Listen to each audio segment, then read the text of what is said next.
Me at 17, if someone told me to do assisted dips, supersets, push-ups, I would have just said like, off, I'm not doing calisthenics. Right, hello and welcome back to YouTube. We are 12 and a half weeks out from FIBO, so getting a bit more stuck into prep now. Still absolutely hate food, which I'll get onto as the video goes on, but thoroughly embracing the fact I hate food. I'm obviously grateful for the fact I hate food because I know it's not going to last forever. And this time last prep, I was very, very hungry and I was also significantly fatter. So I'm in a very blessed position right now. Like, my body's responding beautifully.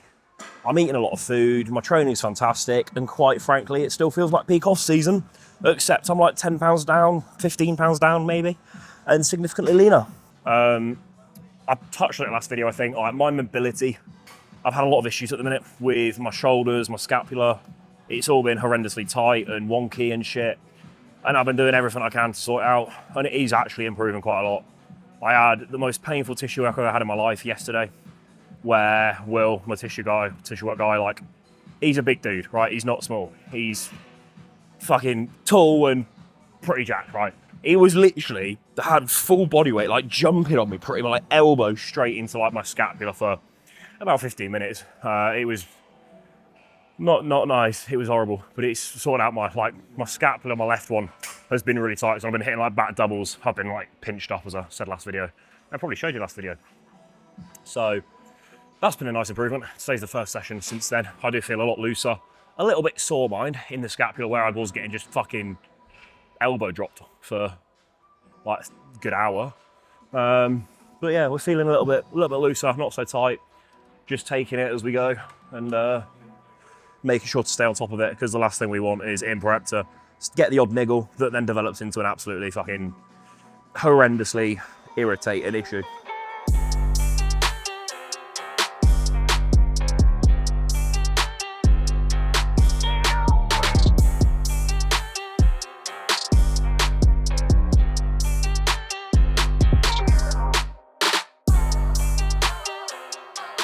I'll put this morning's check-in on screen now. But so I check in twice a week at the minute. Checked it, it's Tuesday today. Checked in last Tuesday. Sound, he said check in Saturday. I checked in Saturday morning. I think I was down to like 232 around there. Or maybe 233. He then added an additional 150 grams of carbs at the end of the day on Saturday and then rechecked Sunday morning. So I think Saturday I ended up eating like over 5,000 calories. Sunday was then my high day that's programmed usually, so that was like 5,000 calories again. Back to rest day food Monday, and then today checked in at like, I think it was like 233, which is fucking absurd considering the amount of food I'm eating. So my body is a furnace, and I am loving it because training feels like this, right? So no complaints, but yeah, that's why I'm so sick of food, is because I literally mentioned in that check-in on Saturday, like, oh Kyle, I'm feeling good, man. I'm ready to push it harder. I'm ready to dig. Like, you get in that sense when you've prepped a lot, right? If I'm in prep and I'm not hungry, in my head I feel like I'm not losing fat. Luckily, I've done this long enough to know that that's completely idiotic, but I just feel like I should be finding it challenging. So it's weird to me that I'm not. But the preps where I've become obsessed with finding it challenging and just suffering, basically, like last prep.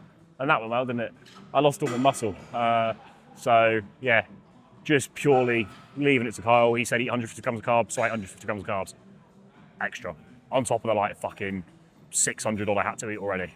But yeah, he's happy. Well, he's not happy actually, sorry. He said he was content with how we are looking for this far out.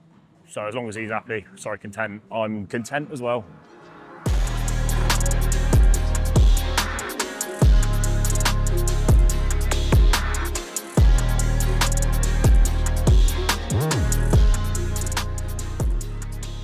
Hey everybody, Em passed her driving test today. She can drive now. Everyone wish Emma congratulations. She passed the driving age at the mighty age of 33, so it's a big day. Throughout prep, I will look back at last week's video's comments in the video and go through. Excited to see you compete again. Hopefully I'll be able to get to FIBO, see you compete in person. Thanks, David. If anybody is going to FIBO, grab your tickets to the pro show so that, like, I'll do a good routine. I'll try to. No promises. I'll put a shift in, right? I've got 12 weeks to make a good routine. I'll try pull out some, like, rough diesel shit. That's going to age so poorly. I'll try. Hi, Jack. I'm 19 years old. I've been lifting for 15 months recently. I've been slowing down in the gym with no motivation. Just hoping to have some tips, get motivation back in me to become my dream physique. Yeah, I mean, Luke, he's one of my clients, he replied, and I kind of agree with it. Motivation is only going to get you so far. Just got to be relentless with consistency and you'll get there, which is very, very true, right? You look at me, I'm a professional bodybuilder, right? I'm living my dream from when I was, maybe 17, like you are, or I think you said 17. I didn't get here from just motivation, right? There have been many, many, many times, including in the last 6 months, where motivation has lessened and dwindled and not been my main factor for coming in the gym. Like right now, I'm very much in a phase where, when you're just excited to go to the gym, you're watching fucking like Dorian Yates motivations pre-workout and shit. That's me. I'm giddy to get in here and lift. But for a large part of the year, I always find, like, especially like November time, the Olympia's been gone. There's no bodybuilding shows on. It's shit weather here in the UK. It's fucking cold. It's getting dark really early. That's typically when my motivation dwindles, right? But my discipline remains the same. So to get yourself a little bit more motivation, it's just set small goals. Yes, you've got your overarching goal, which for a lot of people, let's just say, to turn IFBB pro. That's the main goal of why they want to get in the gym and get better, right? That may take you 4 years. And if you're constantly striving for that, it's not the most motivational in the immediate future. Whereas if you set, I want to be 90 kilos or 70 kilos, whatever weight it is, and I want to get there, gaining 1% of my body weight a week, roughly. Because if you gain much more, it's just going to be a load of fat. So set yourself that marker, right? You want to get to X amount of weight. Okay, how many weeks is it going to take me to get there if I do 1% of my total body weight per week? Map that out and then just try to stick to that as close as possible. It's not going to be as linear as that. It's not going to work out perfectly, but aim for that and it gives you a reason to get your food in. Or set a lift goal in the gym, I'm like, 3 pins off the stack here for my back off set? Okay, in the next 3 rotations, I want to get to the full stack. Write it down and then look at it before you ever train, right? I want to get to 3.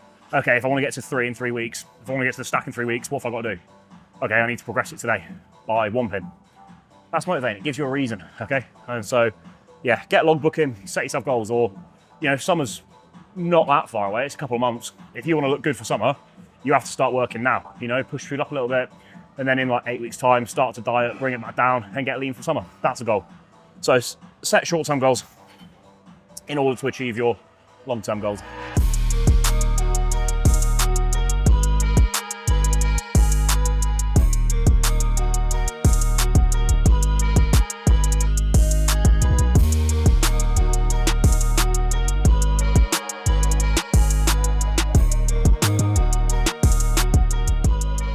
One thing I'll say on the push-ups, because I think a lot of people have a lot of ego with lifting. Typically younger lads, because I was 17, take as much pre-workout as possible and lift as heavy as possible. Don't get me wrong, there are exercises where that will pay dividends at times, assuming form is okay. But there's also times where it won't. And I think me at 17, if someone told me to do assisted dips, superset into push-ups, I would have just said, like, fuck off, I'm not doing calisthenics. But trust me, just try it. Like, I don't know if I would have been embarrassed at 17 to do that, maybe, because it's just a bit like, what the fuck are you doing? You're not big and you're doing push-ups. And now people will be like, oh, you don't mind doing it because you've actually got some muscle. It's not as embarrassing, but it's like, true, but you're never going to build muscle unless you do train properly. And I think there's a time and a place for relinquishing the ego and doing what's going to be beneficial. And I'd never do like a dip and a push-up as like your main stuff, but I'd already done 3 exercises. I've done a decent fly and I've done 2 heavy presses. I've also got shit in my eye right now. And I think finishing with something like that, I get a lot from it. There'll be people who don't need to do that sort of stuff. And if you connect really well with your chest and just have a massive fucking chest, there's probably a better where you could spend some of your volume for the session. But if you are struggling to grow your chest, or even connect with your chest, that's a fantastic way to just drive engagement, because it's virtually impossible not to. So yeah, relinquish the ego, train. You know, I'd always rather look like I can lift 300 kilos than be able to lift 300 kilos, okay? And not look like I can lift it. So yeah, very much bodybuilder at heart. I want to look big, look like I'm really fucking strong. Doesn't necessarily mean I need to be really strong or always train really strong. There's a time and a place for it, don't get me wrong, but there's also a time and a place for intelligent training. But there is a massive crossover between going heavy and being intelligent, so take what you will from that.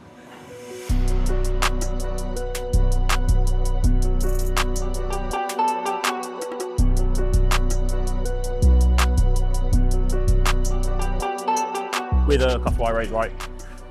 If it doesn't feel quite right when you set it up, move the bench either closer or further away based off what you prefer, okay? So if I move the bench closer, it's going to alter the resistance profile.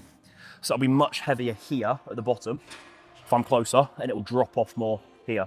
The way you can judge where it's going to be heaviest is wherever this cable meets your wrist at 90 degrees. So when I'm close, that's here. If I move further away, you can now see the angle of where that cable is going to travel to here. But if I then open up my arm, right, it keeps going, that's then when it's going to be 45 degrees up here, so that's where it'll be heaviest. So if you want it to drop off more in the short, when you're perhaps more fatigued, go closer, and it'll be heavier here, where you're stronger. When your delts are pretty fresh, like mine are now, I'm going to move the bench back a little bit, which means it'll be more so aimed at that end range. It'll be a little bit heavier up here, but my delts are fresh, I can get them short, and that's where I want kind of peak tension initially. I'd never go so far back that it is literally 45 degrees at the top, that'd be too heavy. But somewhere around here, so there's a slight drop off, but not too much, is my preference. Right, if you're wondering, intra-workout is still 50 grams of cyclodextrin, 20 grams of EAAs, and part of the cyclodextrin is made up with hydro load, which has 10 grams of carbs per serving. So basically I get a shitload of electrolytes in my intra, alongside the EAAs, alongside the carbs, and it's just basically rocket fuel for the session.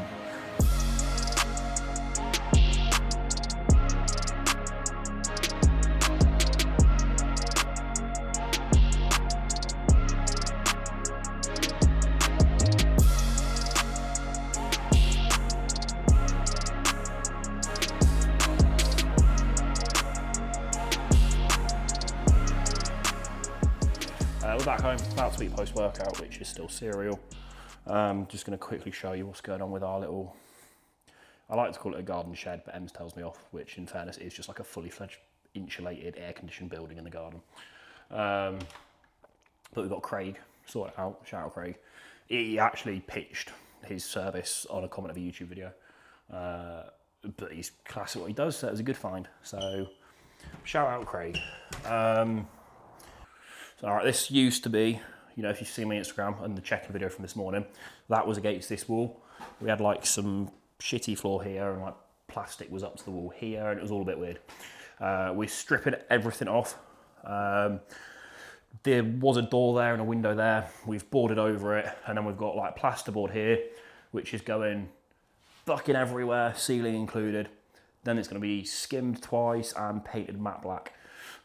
So this whole inside, all down where N is, and down here is going to be blacked out. All the plug sockets were changing to black, like all of them up there. The lights, we are putting in more spotlights. At the minute, these are the only 4 spotlights. There's none down that end. We're going to keep them all going all the way down, and we're going to change them so that like this row can be operated on one switch, and this row can be operated on one switch, and we're going to make them dimmer switches, which is good because right here on this wall, we're going to put a big fuck off mirror, which then means once this is all blacked out, mirror, I can pose here, practice posing, and we'll have the lights on separate switches so I can change the lighting. Probably going to put an actual spotlight up here for some really angle warrior lighting. That's what that plug's for. So yeah, it's going to be pretty sick. Down this end, we've got the air conditioning unit, which heats it or cools it based off what you want. That's what air conditioners do. This will be like cardio, so we have like treadmill, bike, long-term potentially Stairmaster if it can get enough clearance. I'm sure there's one that we can find that will fit. And then that area will literally strictly be like posing and mobility and stuff. We'll have like some yoga mats and shit that we need. and we'll have like a mirror so we can see our back when we're posing. It's going to be pretty cool. So that is all the work going on. We've got new flooring being put in as well next Monday, so probably by next video this whole thing will be finished. So I will show you then the progress, but yeah, that's what's being done this week, which is very exciting. Long time overdue, and it means that for prep I'll have the good lighting and a nice place to do my cardio, mobility and posing, so I'll actually do it properly. Yeah, that's about it. I'm going to go eat post-workout.